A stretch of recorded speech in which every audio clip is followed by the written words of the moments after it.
Test 1, 2. All right, let's get started. Good evening. How's everybody tonight? Here for midweek Bible study.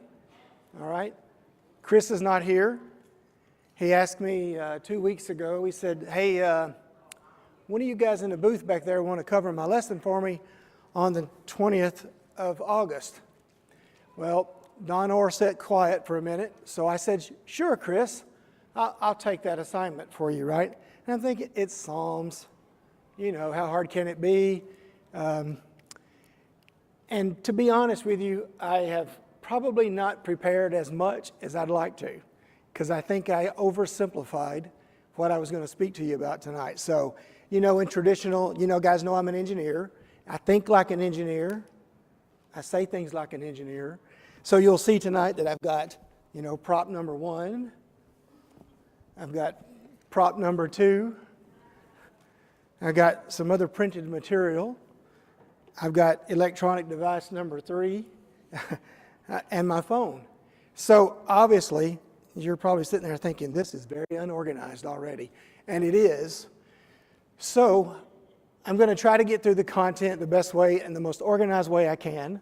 But I said I'm an engineer, so I'm going to think about it with as much presentation style as I can, but I'll lean back on my engineering style some. So if I look at you and I see some nodding off or something, thanks for the sign. I'll try to pick it up a little bit. All right. So again, thank you all for being here tonight. We're going to cover the book of Psalms. Okay. So, Chris has been doing this one chapter at a time thing. We're not doing that. We're not doing that. He gave me a list. He said, pick out 1 or 2 Psalms you want to talk about. And I said, sure. Could not do that. So it's a little bit, if you'll bear with me, I'll spend more time setting up the lesson, probably, than we spend talking about it. So I want to share with you my thoughts a little bit. First off, I didn't want to do what Chris is doing because I don't know what he's got next, and I don't want to step on his toes or us have the same content 2 weeks in a row. So that was the reason for me to kind of jump into this subject matter tonight. How many of you have read the book of Psalms? I want a show of hands. We'll do some audience participation right away. The book of Psalms, right? So a quick count tells me 50% raised your hand. Another 25 or 30% didn't raise your hand, but you have read it, right? So I think we've got a pretty good cross-section of people that said, I am familiar with the book of Psalms, all right? So if I called on anyone to tell me, Chad Penston, you're a willing participant. What is the book of Psalms? What does it mean to you? Praises to God, right? So it says so in the introduction. It's about the Jews having these spiritual psalms, hymns, laments, sayings, choose a word, that they uttered while they were in worship to God. And then maybe at other times, they used those same things, those same utterances, if you will. So there's 150 chapters or 150 hymns in the book of Psalms. So there's a lot of content there. So you're like, Don, how in the world are you going to cover all of that? Well, I don't know. So bear with me a little bit as we get through it. So now that we understand the context, we're talking about the book of Psalms, I want to ask you another question. How do you think singing, chants, laments, if you will, how were they invented? Who invented them? Where did it start? So if you were in my class last semester, I'm looking at Felicia and some of the others, you may remember some of this material because we covered some of it in brevity there.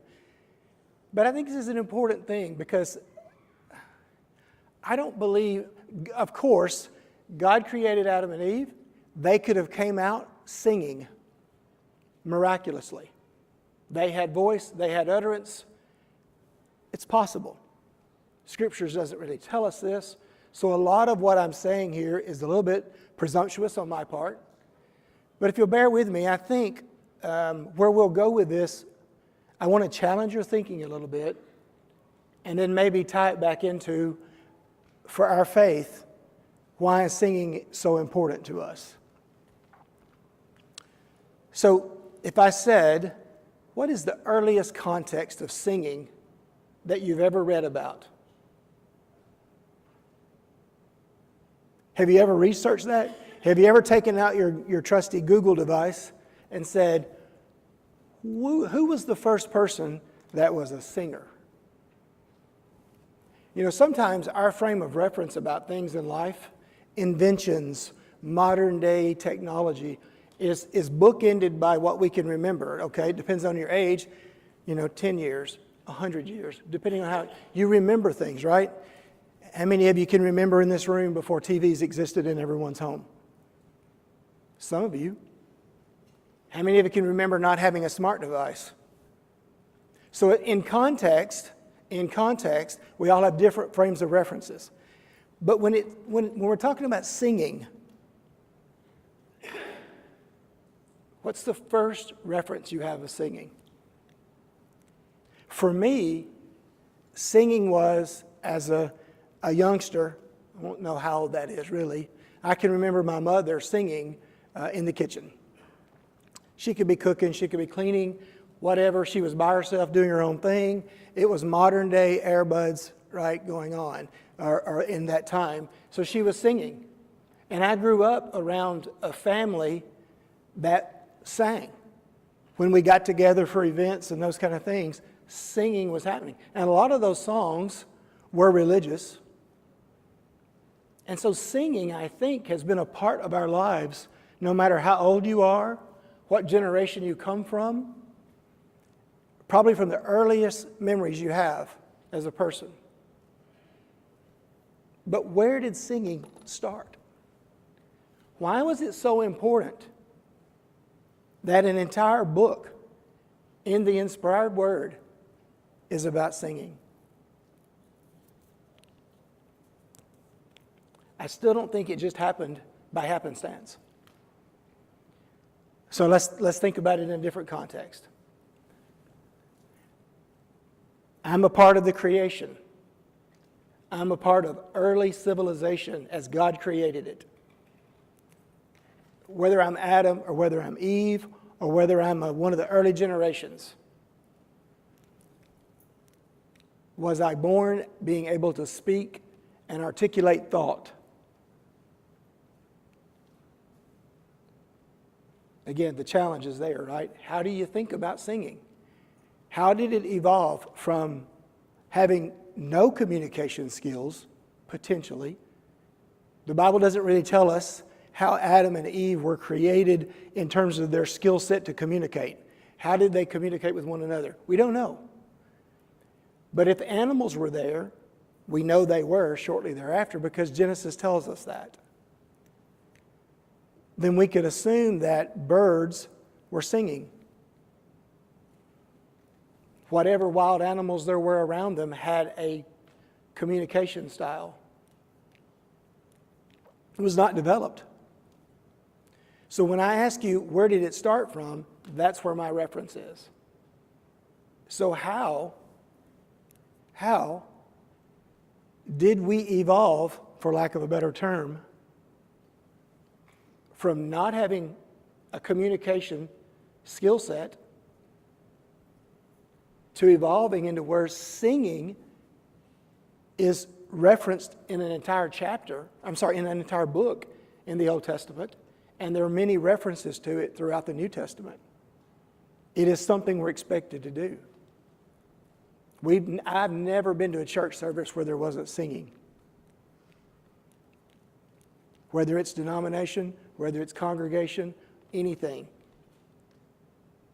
Anything you see on TV about evangelism in any way includes singing.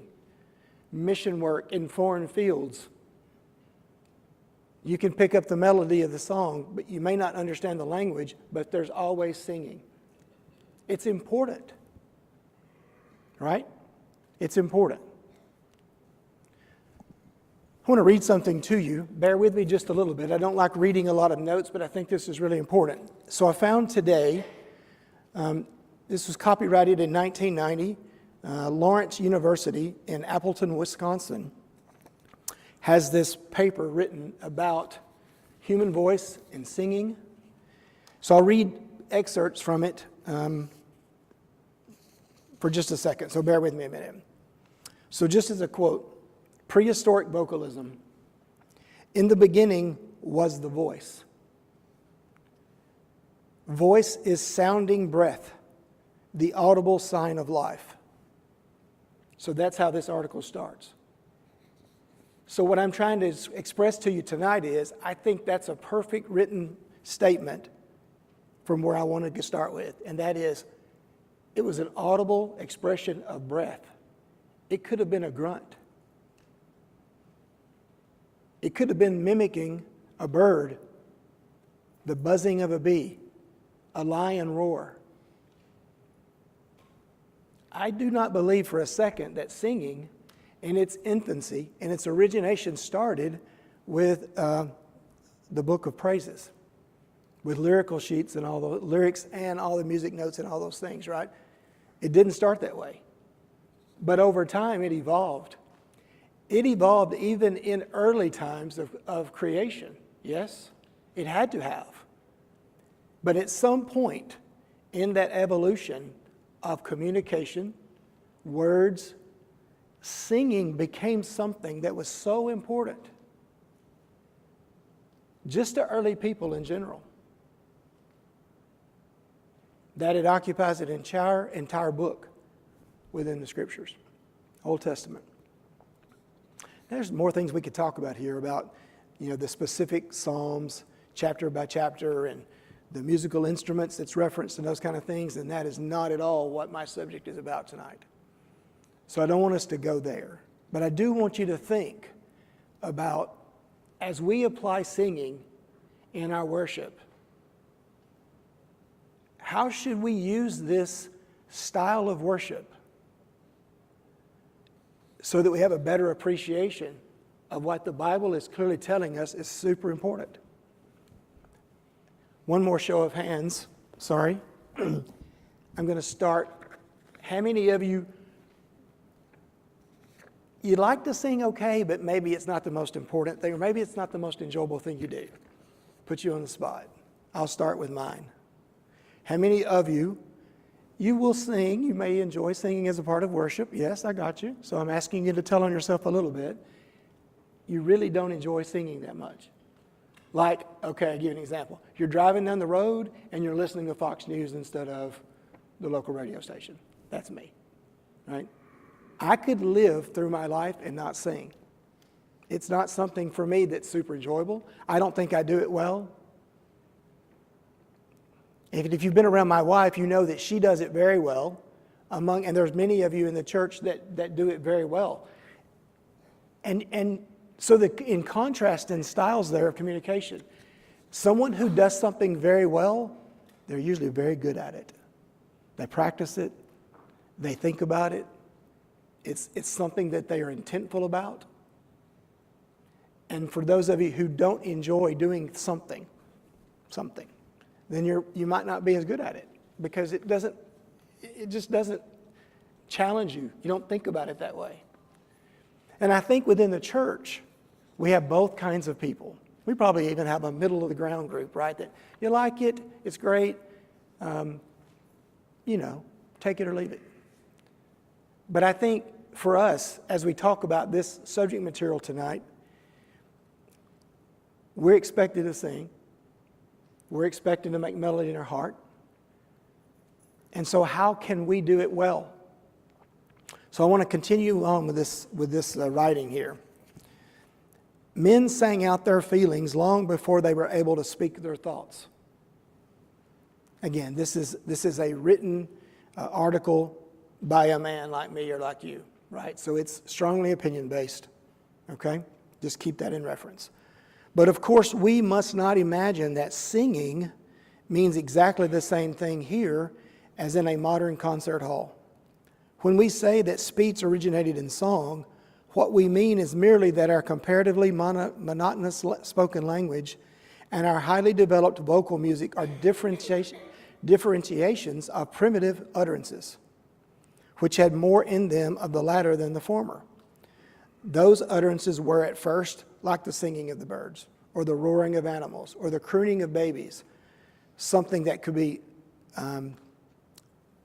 as an emotion, maybe not so much as sentence structure. So we could go on and on and on about this, right? You get what I'm saying. And I probably have never spent a lot of time thinking about singing in that context, because in my lifetime it just always has been. My mom was a singer, she sang. When my mom was a teenager, she recorded a 45 record, and when she lived in Chicago, right? So I thought those were neat things, but I never cared if I did it. It was not something important to me, right?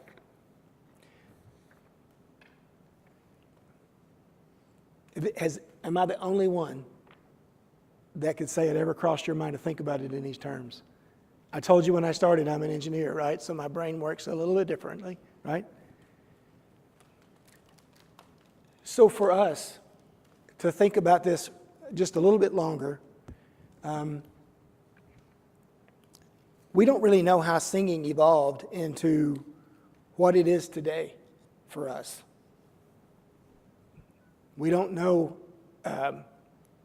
There's certainly written articles, but most of these things are presumptions before there were written documentation about things or written historical record of things. So it's just people's ideas of it. But you can connect to those thoughts as we talk about it. I still don't know, and as a form of a challenge to us, why did the Jews in their worship, how did they get to this point where they were singing these songs to one another, where it became a matter of their worship? Maybe even when they were home and maybe they were facing difficulties or those kind of things. Maybe these were like prayers to them. It was obviously very important. And so I want to read through some of these Psalms tonight. And I want us to look at the wording of some of these tonight as it relates to I don't think we've answered the question about where singing came from, but I wanted to start there with the idea so that you could get your frame of reference right. Because as we read some of these Psalms, the language is filled with emotion. It's filled with pleas to God. It's filled with thanksgiving to God. It's filled with anxiety and urgency and a lot of things that are all connected, if I use the word emotion. Emotion. So we're going to read some of those and we're going to go through them a little bit in more detail. And I think where I would land in wrapping all of that up is to say, while I may not enjoy singing as a practice, I think we can all say that in this building or in the middle of a worship service where singing is happening, how can we look at the lyrical music, the lyrics and the music, and think about how can I fill my heart with the emotion as the psalmist did as they wrote these songs. And so, I could stop there and wrap this whole thing up and say that's the summary. How can we as Christians do a better job of singing and making this critical part of our worship so much more pleasing to God's ears? Don, I was thinking whether it's someone writing the song or whether you're singing the song or quoting the song, how many feelings and things are in a song that we don't say on a day-to-day basis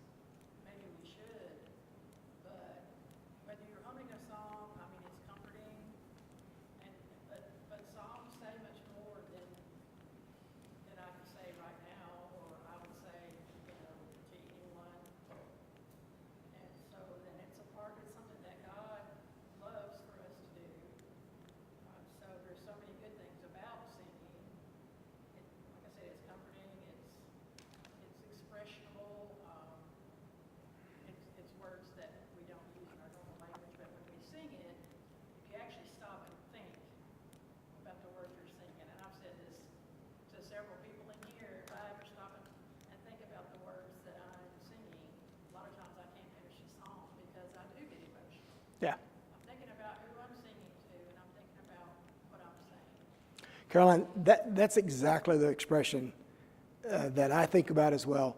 Words are powerful, right? So if you've ever lost a loved one close to you, and maybe you hear a song that you knew they liked a lot, maybe they sung it a lot, right? It can make you very emotional in times when you don't even plan it. It just happens to you, right? What else in life invokes that kind of an emotional response? It could be, a family member and you went to their funeral and they sang a collection of songs at their funeral, and then it triggers to you that's that emotional connection for that event. And I think what you said there is exactly my thought, is that why the book of Psalms, why the Jews wrote these, articulated these, created these, was because of the emotional connection that it gave them during worship. If you read these, and I would encourage you to all to read them again if you haven't in a while, and look for those words of emotion, those words of compassion, those words of heavy distress. And you ask yourself, why is it that those words were written after language had evolved from grunts and singing of birds to writing something on page? Think about that transition period from the beginning of time to where the Jews were actually doing this, and it was a part of their lives, a part of their worship. Think about how we use songs sometimes now. I know Chris does a lot with the young kids, help them remember stuff.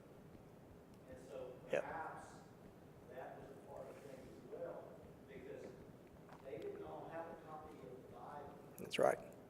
Yes. In fact, it was a privilege to get a hold of a little piece and be able to look at it. But perhaps that's the way they memorize things, is to put it in song.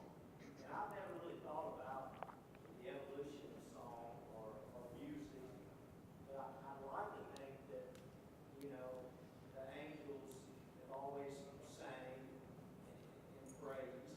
I'd like to think that the reason why God created a bird that could sing is that he likes music.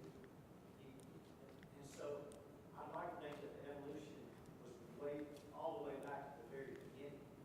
So maybe God put those things in motion for us, knowing that that's where we would be, right? He created everything else. We're in Genesis, we're used to that spontaneous creation of man and of earth. That's hard to come sometimes to think about it in terms of God did put those things in motion for us.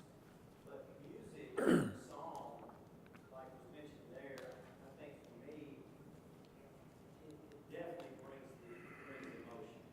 Because I can hear a song that from back when I was 10 years old, and I'm immediately back at that moment. I can think about a song that my mom used to sing when she was cleaning or cooking. So we just got finished with Mr. Jim's funeral, and they were playing Stafford Brothers. That was big in their house, So I think there's very few things like song and music that elicit that type of response and that emotion. Very good thoughts. And I think, again, everything you touched on there is true for all of us in the way we think about it in some way. It's how we connect to things. I was thinking about this. This is not a religious example at all, but how many of you have been to a concert, like a music concert, country music, gospel, rock, anything, right? A lot of people would say yes. How many times have you looked around, the people that are around you you don't know, and they are singing with all of their being because they're so motivated in that moment that it just like it comes out of you, right? You know the lyrics, and then people. This is certainly not a comment about dancing as a right or a wrong, but you'll also see when people go to concerts, their body moves with their voice. There's a lot, whether you're in the smosh pit or whatever at a rock concert, or whether you're gospel singing or country music singing, your knees start to bounce, your foot starts to move. It invokes emotion from us in varying ways. And so I would challenge us also to think about when we're singing in church and we're worshiping God, we need to find that emotion. We need to find that emotion. Even for those of us who are terrible singers, don't enjoy it so much, we need to connect to the lyrics. Because if God thought it was so important that the inspired word, the Bible that we use to govern us in every facet of our lives, an entire book was created just for that, it's super important. So as we pray, as we listen to a lesson, as we partake in the communion, it's an essential step in the totality of worship for us. And I think that even more so than that, I think about the Psalms, and as I've read through this book again over the last few days and refreshing my memory about it, because I'm not in this book a lot, I realize there's a lot of things being said here that are applicable across time. And so we are each in a different phase of our lives within day to day. Things that we're emotional about, things that we're angry about, things that we feel like we have a high amount of anxiety about. Maybe we're truly worried about the future of the economy. Maybe we're worried about a family member who's sick. Maybe we have, maybe we want something so badly, but we're not getting the answer we want in the timeline that we want. I think that the book of Psalms has a lot of context that's applicable to every one of those situations. So not only are we talking about how we use song in our worship, lyrical representation, using these words, it's clear that these people are these writers of this information, of this language, of this utterances, were emotional about it. And so,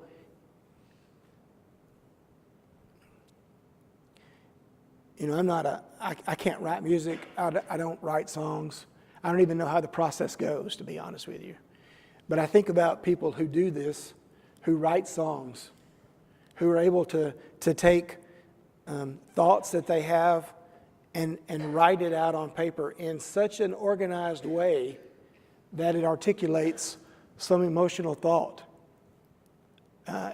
The fact that it may rhyme or has some cadence about it, and I'm using terrible English. I'm even sure what to say there. I'm not articulating it very well. How about that? But for them to be able to create it in that way is super special for somebody who has that gift to do it. These people, these writings were clearly done in that fashion. In the earliest of times, they were able to organize their thoughts in such a way that throughout generations, we're still talking about them today and how they apply. All right, so let's start reading some of these Psalms. It's about 7:30. We have a few more minutes. Let's read some of these Psalms and let's just talk about them a little bit. Go to Psalm chapter 3, verse 1. Let's start at the beginning. We're just going to work our way through some of these and look at the words and just kind of think about how they might apply. So Psalms chapter 3, verse 1. Lord, how they have increased who trouble me. Many are they who rise up against me. Many are they who say of me, there is no help for him in God. We can relate to that. There's a bunch of people out there that don't like me. There are people out there that work that don't get me. There are people on my sports team that don't like me. They say I'm not good enough. We can fashion any thought in our daily lives in that first two sentences of that verse, of that chapter. Chapter 3, but you, O Lord, are a shield for me, my glory, and the one who lifts up my head. How many of you recognize those words? Right? We still sing a song with those same lyrics today. So someone who was a lot more creative than me took those words in their own written way, was some type of song, and created a new song that we sing modern today. There's another piece to that I think applies about what you just said, of how this has went through time. And if somebody in here, if it was appropriate, just went and broke out and went to sing into that song, it would be natural for the rest of us to feel compelled, if we knew the words, go ahead and sing that song too. It brings about camaraderie, unity, and fellowship. It makes us who we are. It's like I hate a bad analogy. If you go to Rocky Top and then we're winning a game and it's over with, that whole place will light up in camaraderie of singing a hillbilly song. I don't know how we sing in the first place, but we enjoy it. We have that camaraderie in songs that we sing. And it jumped out to me in these funerals that we just attended on some of the songs that come out. You know, people read books.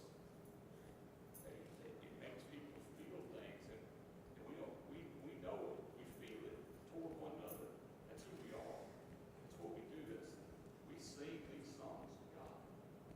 And I think it's bonding in its approach to sing these songs. Very good points. Yes, sir. Along with what he said, and totally different from this song. We were in Israel a few years ago, and the guide said, we were on a road. She said, as the people marched to or walked to Jerusalem for the feast and all, that minute they songs they'd sing, together as they walked along. Yeah. So it was a sense of camaraderie. Hey, we're going to do something. Yeah, interesting. You can think about it, again, whether you're, as you said, they're walking together to a worship or to a community event of some sort, right? You can think about this in even outside of the religious context. Music invokes us. It invokes emotional responses from us. Sometimes it's extreme happiness. Sometimes it's, in an extreme way. Let me say this, Don, and then I'll come back to you. You could be driving down the road and you're listening to something that has an upbeat to it, and before you know it, you're speeding. Involuntary response, right? Go ahead, Don. There is a song for any emotion that you have. Whatever your range of emotions are, there is a song that fits it. I don't think there's an argument of that at all. I think it's articulated very well there, Don. Everything you can think of emotionally as a human, it's probably been felt before by someone, and they articulated words about it in such a way that's a song.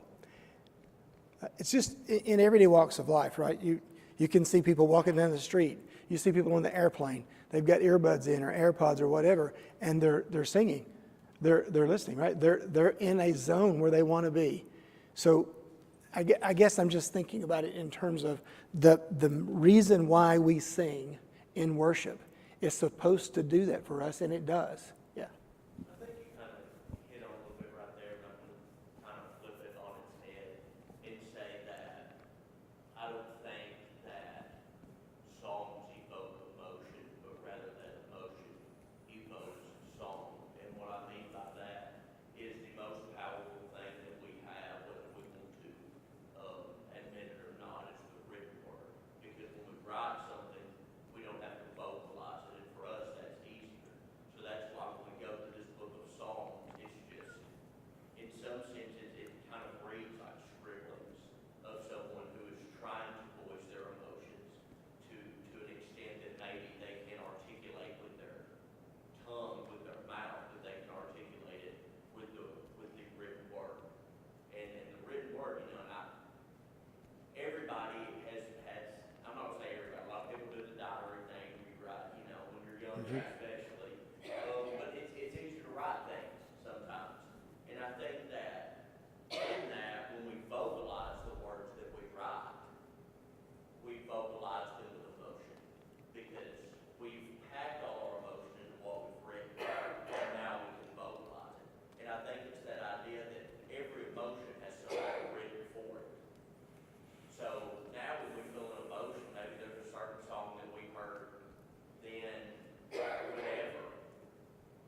Very nice comments, and I think those apply. I was thinking when you were talking there for a minute is that there's two perspectives with that. There is the person who creates the song, who writes it down, who is able to, in an emotional moment, articulate a thought on paper, and then organize those lyrics in a way that, when sung, are enjoyed enough by someone who is a great singer to want to continue to sing it over and over again, right?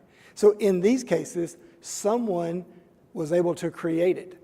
Someone had the idea that I have this emotion and I want to write it down. I want to repeat it.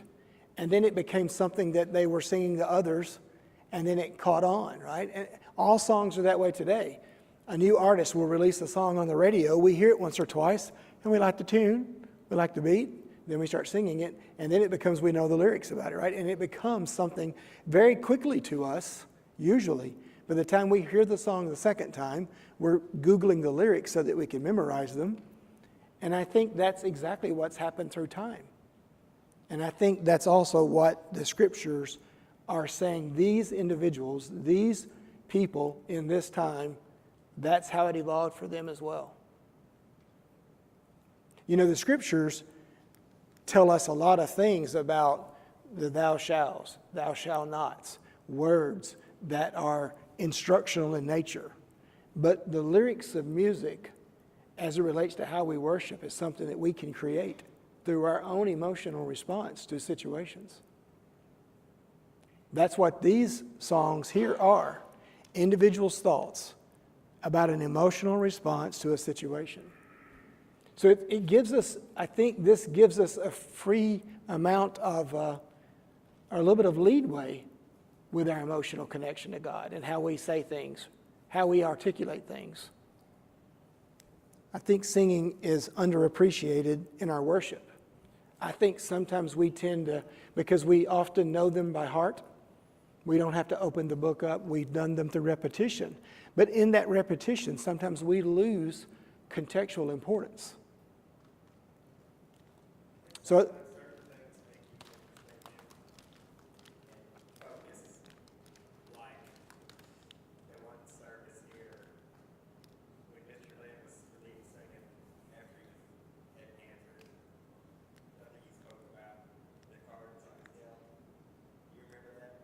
I think so. Very emotional service. You know, the singing was, I think we really thought about what we sang. I don't know, I still remember. You know, I remember, I'm trying to think of the context really quickly. This is dangerous. But a minister here, we were singing the invitation song. And, you know, and Mr. Lynn was leading the singing. And we got to the third verse, I think, of a 3-verse song, and there had been no responses. And our minister at the time said, stop. And he stopped all singing right in the middle of it. I see some heads nodding up. You remember these events. Maybe not here, but somewhere else it's happened, right? And he said, I know there are people here today that need this song.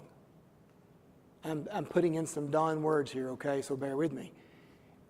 And let's sing that verse one more time. Yeah. And others. Bill Goodpasture was who I was thinking about, to be honest with you, right? I don't know how many times he did it, but I know he did it at least once. I see a hand 5 times. I don't know, right? Yeah. Yeah. I feel like trying to list not to say this, but everybody keeps using the word emotion. And in my brain, emotion is a byproduct. It's really the word we should be using is vulnerability instead of emotion. Because the vulnerability leads to the emotion. Well said. Just this when we were in our groups, our small groups, back with the others, and that was the thing that I said was with singing and music, it's the vulnerability that causes the emotion. Yeah, absolutely. You know, in the examples that we were talking about there,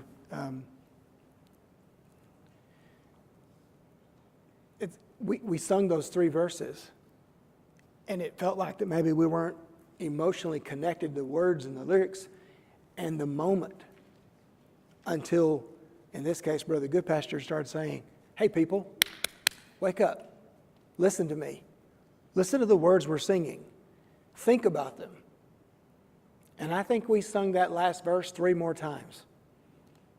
3 more times. And by the time we were done, I think there were 20 people up front asking for help, asking for prayers. And so I think that, again, singing is important in our worship. So it's 7:43. I'm going to stop. I had planned to continue through all of the Psalms, several of the chapters, and reading some of those Psalms, and then picking up the songbook and reading the ones that we sing today. They're exact lyrical representations of the same. But I'm not going to because of time, because there won't be a natural place to stop.